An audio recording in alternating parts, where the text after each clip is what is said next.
untuk semuanya. Ya, pagi hari ini adalah mungkin kesempatan yang luar biasa.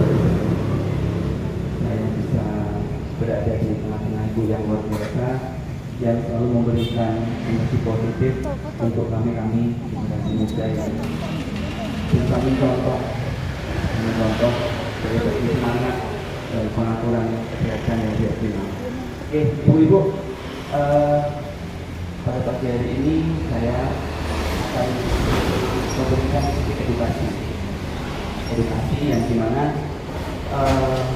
ini mungkin bapak ibu semuanya ketahui, tetapi kadang lupa untuk bisa melakukan atau mungkin tidak tahu bagaimana caranya untuk kita bisa memperhatikan beberapa hal yang berkaitan dengan indikasi seperti ini. Ya, mungkin beberapa hari yang lalu Dr. Agus sudah menyampaikan tentang beberapa hal yang berkaitan dengan diabetes ini. Nah, pada pagi hari ini saya akan memberikan edukasi yang tentunya berkaitan dengan ini adalah tentang pengaruh ya, stres dan emosi terhadap tekanan darah. Nah, hipertensi. Nah, terkadang ibu-ibu semuanya hanya berpikir bahwa pengobatan yang sudah dilakukan itu adalah salah satu hal yang mungkin selalu akan diminum untuk anjuran dokter. Pada ibu-ibu semuanya, kita betul ketahui bahwasanya apa itu tekanan darah. Nah, sedikit saya berikan informasi bahwa tekanan darah itu adalah suatu gaya atau tekanan ya, yang diberikan darah terhadap dinding pembuluh darah atau arteri ya, di saat jantung memompa darah di sebelah tubuh. Itu disebut adalah tekanan darah. Nah, tekanan darah biasanya kita tuliskan menjadi dua, ya, yaitu kalau kita sebut adalah atas dan bawah. Nah, kalau dalam medis adalah sistol dan diastole. Nah, sistol itu adalah suatu tekanan jantung di saat kondisinya berkontraksi, ya, di saat memompa, itu adalah sistol. Kalau diastole itu adalah tekanan jantung saat beristirahat di sela harus diwasi. Nah, yang juga perlu kita pahami ibu-ibu semuanya bahwasanya tekanan darah untuk segala usia itu tidak berbeda.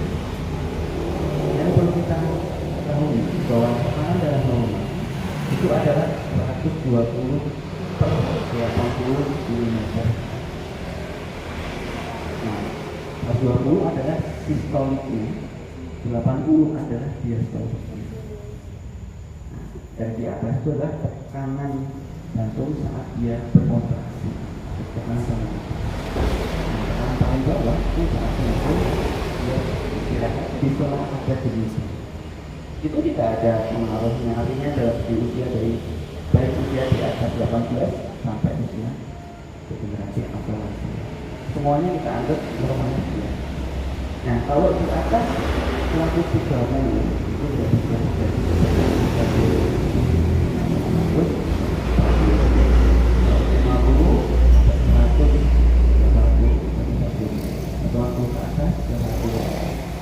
Nah, artinya bagaimana?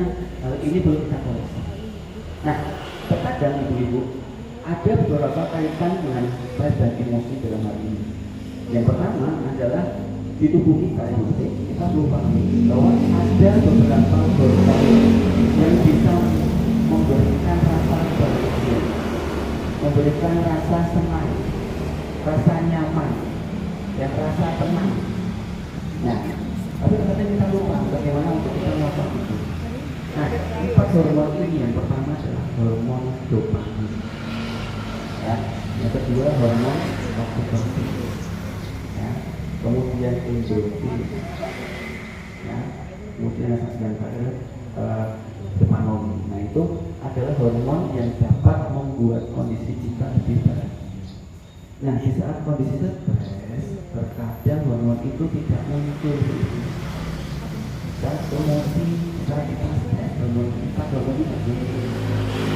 Nah, yang muncul adalah dua hormon yang mempengaruhi kondisi tekanan darah tinggi, yaitu hormon adrenalin dan hormon kortisol.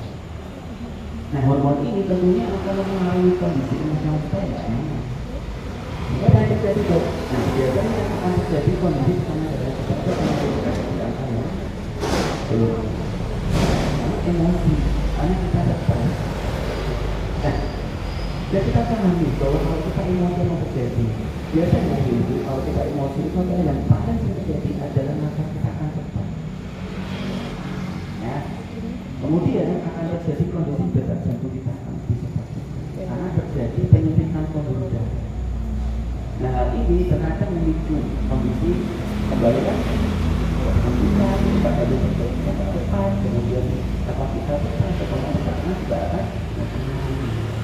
Nah, ini yang terkadang ibu-ibu harus pahami.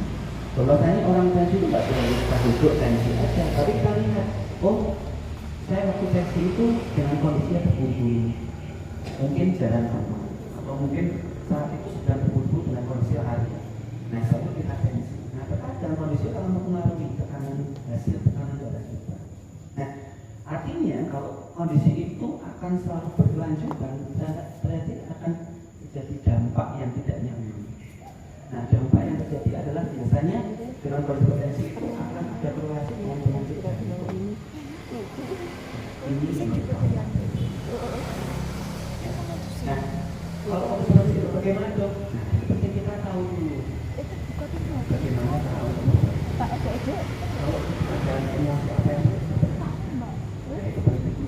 Jadi beberapa hal yang kita tahu bahwasanya ada hal yang kita ketahui dengan emosi. Dan artinya kalau itu apa yang terjadi kita akan terjadi suatu kondisi yang membuat kita tidak nyaman. Terkadang apa? Akan terjadi kondisi perubahan perilaku. Terjadi kondisi di mana kondisi ini akan susah untuk biasa, sulit tidur. Nah itu. Kemudian akan ada juga kondisi di mana pola makannya itu akan kurang baik, tidak sehat. Itu pengaruhnya itu. Ya, sehingga kita harus bisa memahami apa yang perlu kita lakukan. Nah, kalau untuk sesuatu hal yang perlu kita lakukan saat kondisi seperti itu, yang penting adalah kita memahami apa yang perlu dijaga. Biasanya kalau saya berikan edukasi beberapa kasus di klinik itu dengan kondisi emosi yang labil, kemudian stres, ya itu adalah pendekatan secara rohani. Apa yang dok? Ada rohani. Kemudian melakukan senam seperti ini pukulan, itu bagus. Ya, yang penting adalah kita memberikan dampak positif pada tubuh kita sendiri. Itu hal yang harus kita lakukan. Nah, kemudian kalau kondisi ini tidak dilakukan sangat efektif, biasanya akan saya lakukan cara terapi untuk memperbaiki keadaan fisik. Itu bisa dilakukan seperti itu dulu dengan cara yang santai, yaitu apa? Tarik nafas panjang. Nah, panjang dulu. Kemudian lepaskan pelan-pelan. Nah, itu akan bisa mengatur suplai oksigen, sehingga kondisi tubuh kita yang sebelumnya akan menjadi kondisi yang emosi akan menjadi lebih tenang dan karena tubuh kita bisa mengatur beberapa kondisi yang buat kita tenang. Nah, ini simpel waktu dan bisa dilakukan berulang. Itu mungkin hal yang bisa dilakukan itu untuk bisa menjaga melakukan. Nah, suatu kondisi dalam segi apapun, nah itu perlu. Jadi intinya bagaimana tuh? Nah, semua kondisi itu yang paling utama kita bisa mengelola stres dan emosi, sehingga nanti akan ada keterkaitan dengan kondisi hipertensi. Nah, upaya apa yang kita lakukan untuk menjaga itu? Yang penting kita sadar untuk kita bisa selalu meluangkan waktu untuk konsultasi. Itu perlu. Ya, jadi jangan merasa bahwa kita dokter sudah balikan, dan kita selalu normal. Tidak, bionya itu tidak akan terjadi. Itu tidak boleh. Selama kita masih tidak dapat konsistensi, meskipun kondisi tesnya normal, lebih baiknya itu bisa dikonsultasikan. Apa yang perlu dilakukan? Jadi kita nggak boleh nih, kita beranggapan bahwa kondisi tes itu sudah normal, sehingga kita memutuskan tidak minum obat. Itu tidak boleh. Jadi tetap kita harus selalu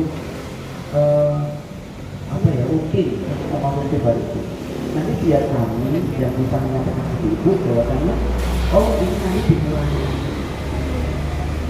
Jadi kita lihat, kita evaluasi dulu. Kira-kira apa yang perlu dilakukan untuk ibu-ibu semuanya terhadap indikasi wilayah tekanan darah. Nah, jadi untuk kesimpulannya pada pagi hari ini adalah saya ingin mengajak ibu-ibu semuanya untuk bisa mengelola stres dan emosi, ya, untuk bisa mencapai pola hidup yang sehat. Karena kalau kita hanya berpampu pada kondisi fisik, kemudian obat, ya, kemudian aktivitas, tapi tidak bisa mengelola kondisi stres dan emosi, itu nanti hasil yang akan optimal itu pasti tidak akan optimal. Karena semua itu akan ada korelasi.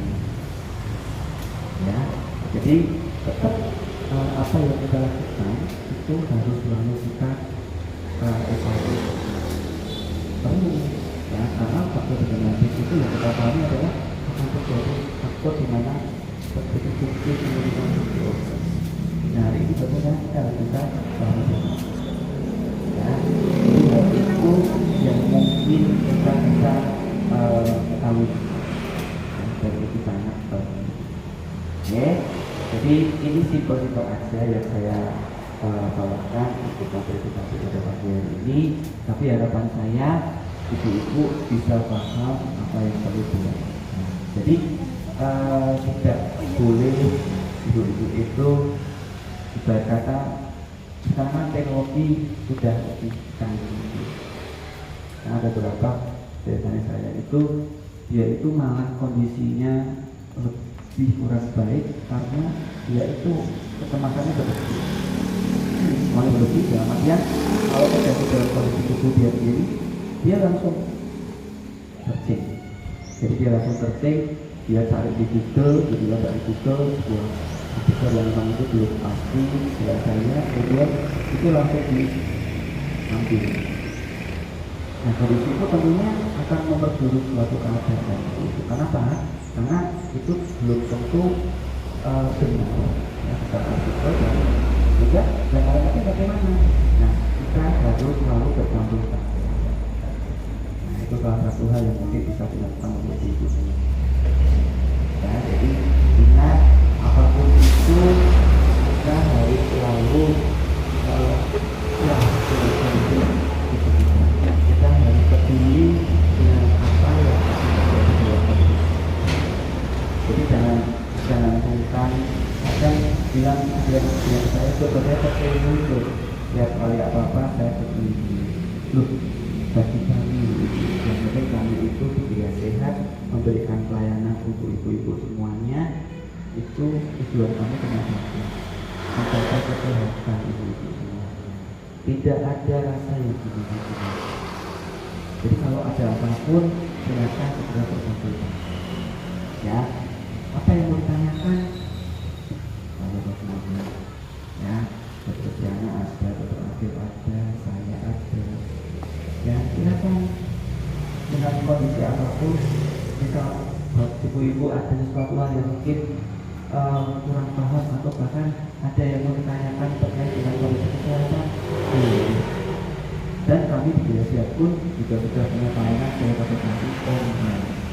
Itu sudah kita lakukan sejak lama. Ya, dan itu bisa dimanfaatkan oleh ibu semuanya ya, yang tergabung di proses ini Biasia. Silahkan. Kalau orang tua boleh, tapi nanti untuk obatnya tidak banyak. Jadi untuk kolorasi sih. Ya, jadi kami sebagai institusi Biasia tidak untuk suatu keadaan yang dimana ini terkait dengan kesehatan. Karena kan perlu membuka saudara-saudaranya itu ya, itu perlu. Oke. Nah, jadi mungkin itu. Jadi pesan saya pada pagi hari ini, saya akan tidak berpesan untuk selalu mengajak ibu semuanya untuk selalu sehat, selalu peduli dengan apa yang perlu dilakukan. Ingatlah semua masalah ya, dan tadi saya sampaikan adalah kondisi-kondisi yang umum, baik secara emosi, sesuatu yang umum, kadang kita nggak pernah sadari ya apa yang menjadikan suatu gejala di hati. Nah itu kadang akan berubah menjadi rasa emosi yang tidak rapi. Nah ini biasanya terjadi pada salah satu faktor. Jadi jangan kadang kalau tambah sepuh itu kok tambah emosi itu bahkan saya sendiri kalau pada mami saya sendiri saya akan sabar. Itulah kondisi usia ya, tapi kita memahami bahwa jadi kalau kalau emosi rapi ya saya katakan saya tidak punya itu. Nanti saya itu akan saya verifikasi bahwasanya kondisi seperti itu tidak boleh. Kenapa? Karena akan mempengaruhi dari segi kesehatan, terutama bagi kita ada dari sisi kesehatan. Nah, seperti itu ya. Jadi hal ini yang perlu kita pahami bersama. Jadi ingat di tubuh kita ada beberapa hormon yang bisa membuat kita ya, tadi ada beberapa hormon yang kita sampaikan, dan jangan sampai kedua hormon tadi seperti hormon kortisol dan hormon adrenalin itu selalu membuat tubuh kita nggak sehat. Ya, itu silahkan dibuang jauh-jauh, karena itu akan membuat kondisi kita selalu emosi dan stres. Kalau sudah terjadi, empat hormon tadi itu tidak akan berfungsi lebih optimal. Ya, yang pertama adalah hormon endorfin, satu hormon yang biasanya setelah kita olahraga kayak gini muncul rasa tenang, rasa nyaman, rasa santai. Nah itu akan muncul dalam otomatis. Jadi itu yang nanti akan selalu kita manfaatkan. Makanya kalau dari kami bila siap mengatakan suatu kegiatan ya, entah itu edukasi seperti ini, kemudian kita melakukan kegiatan senam yang ini seperti ini, itu tolong benar-benar diikuti ya, karena manfaatnya banyak.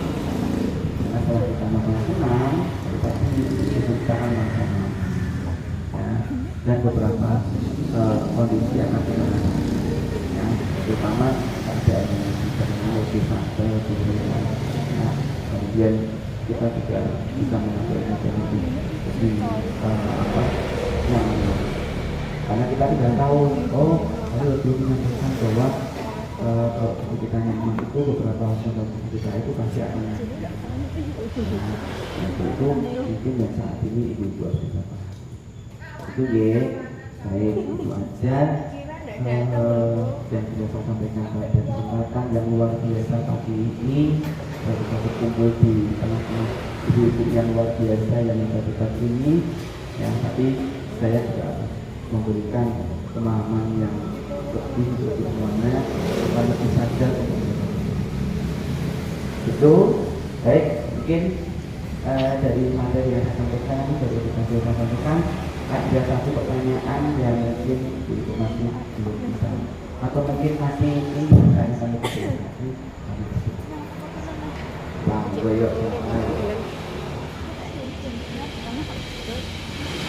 Pertanyaan kita boleh selama berkaitan dengan kesehatan, akan kami dahulu dari Islam. Itu dia.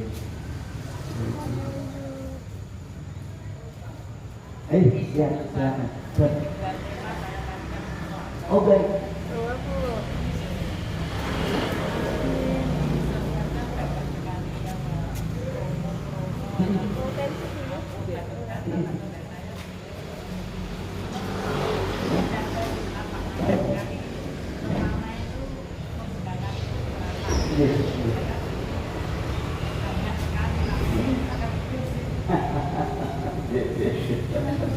Itu kayak polio sih. Kayak polio. Oh, ya. Ya. Ya.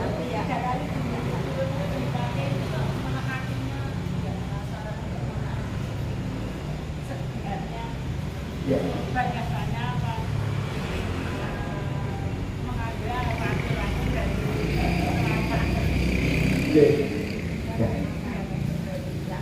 Ya.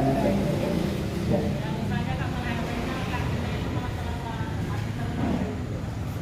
Jadi, kalau enggaknya jadinya. Oh. Oke, baik. Ada yang lainnya? Ada yang lain? Silakan.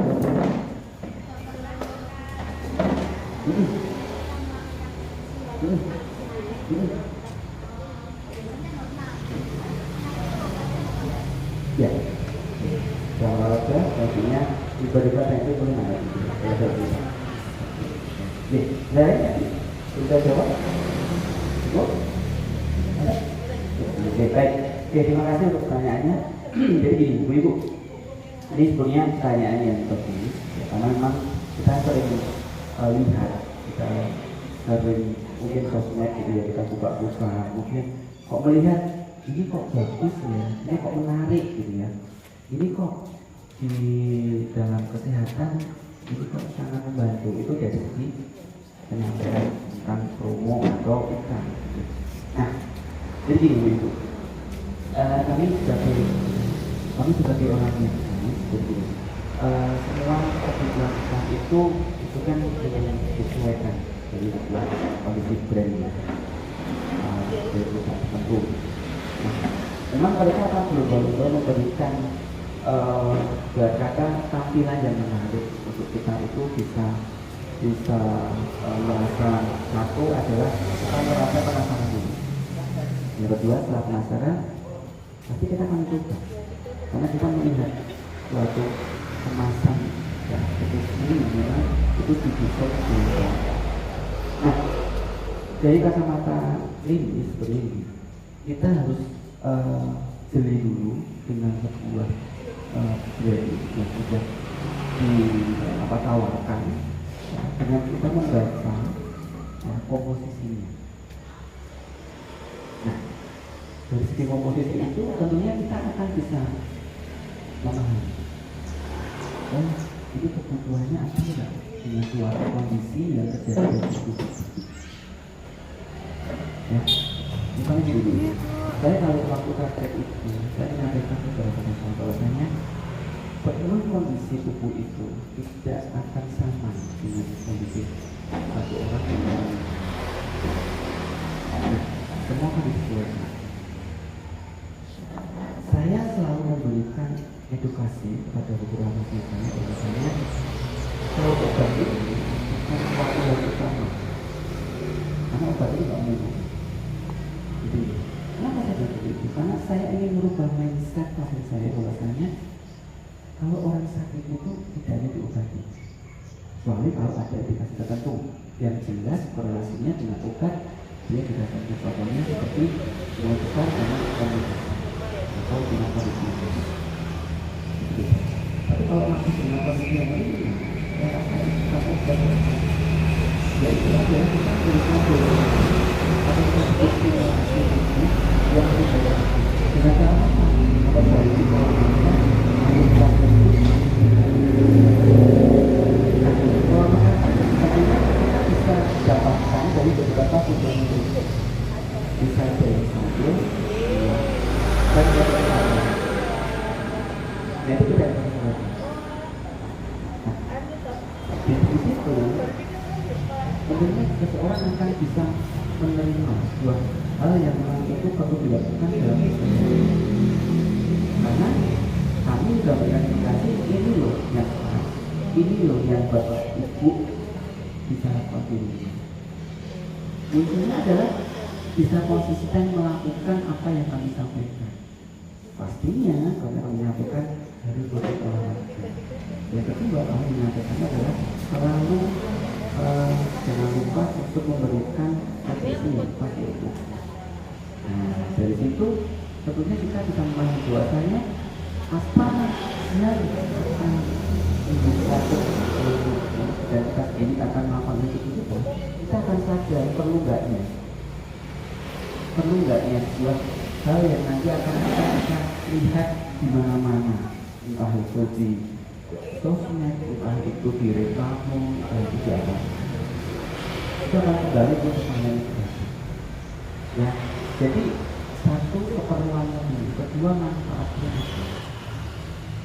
Nah, itu. Jadi hal ini yang itu ibu-ibu semuanya bisa paham. Terus jadi kita nggak boleh asal pilih ya, sebetulnya gini, bukan masalah kita akan melarang apa yang kita bukan, tapi kita memberikan pemahaman dulu bahwa apa yang akan kita beli itu ada manfaatnya untuk kita. Itu ya Pak. Nah, artinya bagaimana Dok? Lebih baik mengadvokasikan. Jadi itu akan lebih baik lagi. Ya, silakan. Dok, saya punya kondisi gula. Dok, saya punya kondisi hipertensi. Nah, silakan ya, jadi saya apa? Nah, kenapa kita bisa melakukan? Sehingga apa? Itu semuanya sudah beli satu produk itu tidak mubazir. Nah, yang pertama adalah produk itu bisa dimanfaatkan. Tentunya untuk kesehatan. Nah, ini yang paling penting. Dan saya akan tanya lagi. Banyak pertanyaan saya. Dok, saya kemarin dulu itu masalah. Ya kan kalau memang itu bagus dan memang dirasa itu bagus kesehatan dan itu ada manfaatnya dan sudah dirasakan Bapak Ibu rasakan sendiri, itu bisa dilakukan. Tapi untuk selebihnya baik kita kombinasikan dengan beberapa itu. Karena kami di lapangan itu kalau mereka akan fasilitas yang menyeluruh, baik dari kita kondisi fisik, kita tubuh, bahkan kami di gereja ada 2 kali yang kita pemeriksaan bilateral. Bahkan kami nanti tiap bulan kali itu kami ada di gratis untuk bertani di gereja. Artinya bagaimana itu bisa memberikan kita? Dari situ kami akan bisa melihat oh kebutuhan ini, kebutuhan ini. Itu dia. Jadi itu jawaban yang pertama. Sekarang jawaban untuk pertanyaan yang kedua. Lagi kurang terakhir sih singkat sebetulnya kayak wis. Kemudian saya Ya neng gini, saya buka terakhir. ini jawab apa lagi mau? Dalam tinggal. Nggih. Ibu, tadi saya sampaikan terkait dengan kondisi emosi, stres, dan itu sangat ada relasi dengan tensi. Tensi darah itu sebenarnya adalah suatu tekanan yang diberikan darah terhadap dinding pembuluh darah atau arteri. Ya, saat jantung itu memompa darah ke tubuh. Itu adalah tekanan. Artinya kalau jantung saat memompa ke dalam tubuh dan itu diberikan oleh darah terhadap bibit pembuluh darah kita, otomatis dari segi kondisi saat kita fisik yang kita atau kita lakukan itu otomatis akan itu otomatis.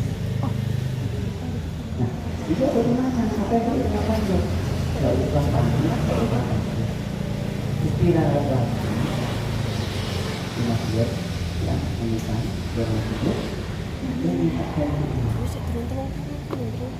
tapi setelah istirahat kita bisa melakukan tadi relaksasi. Itu dengan cara apa tuh? Kita tarik nafas kami.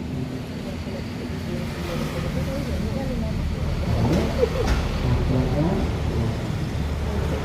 Warna dan itu tarik.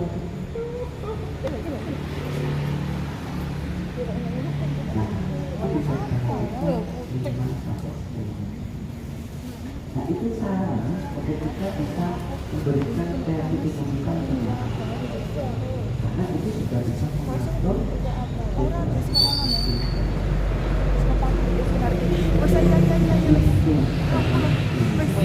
jadi bukan bukan hanya sekedar relasi atau kondisi kosmos, tapi saat kita dekat-dekat kita bisa melakukan dan lalu duduk yang nyaman, kemudian atur nafas, berapa dulu kita lakukan dulu biar tak boleh benar, itu terkait.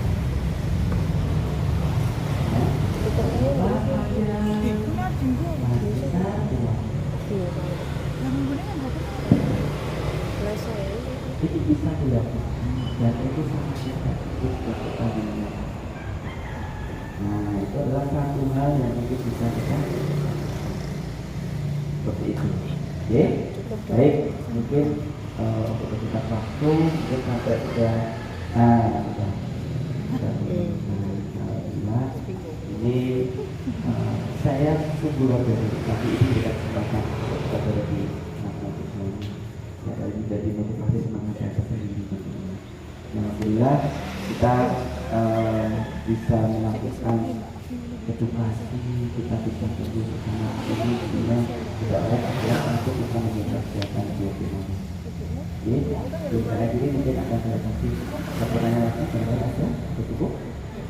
Oh, baik ya, yes.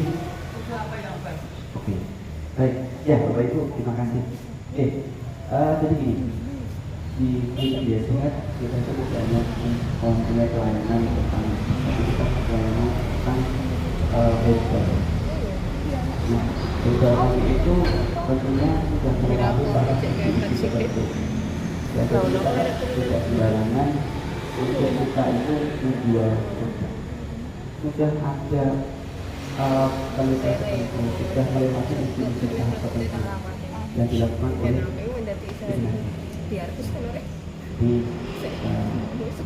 dari sisi manajemen ini memang ekstra energi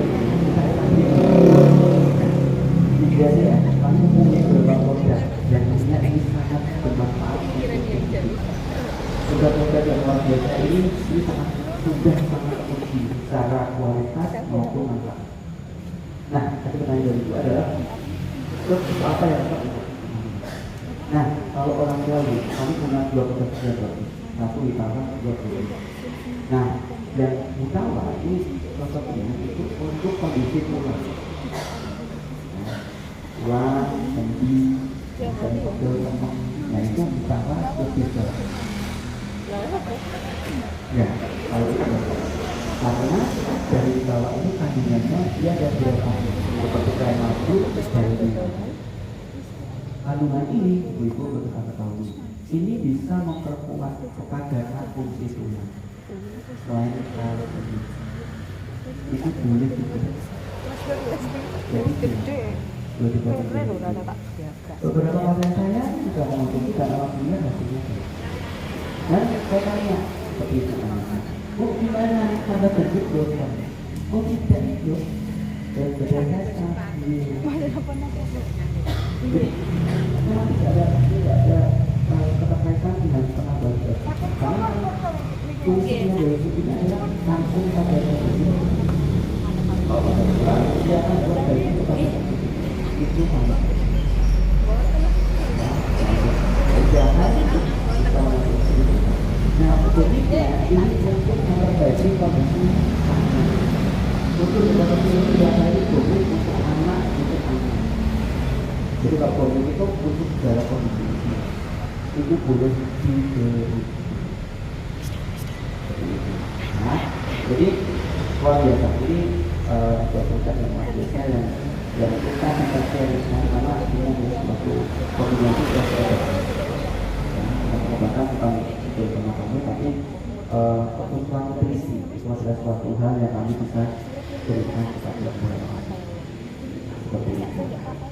Oke, baik, mungkin bisa langsung aja kita senang. Tapi sebelum senang, mau saya sedikit saya mau mengisi acara sekolah, saya mau kasih pada ibu.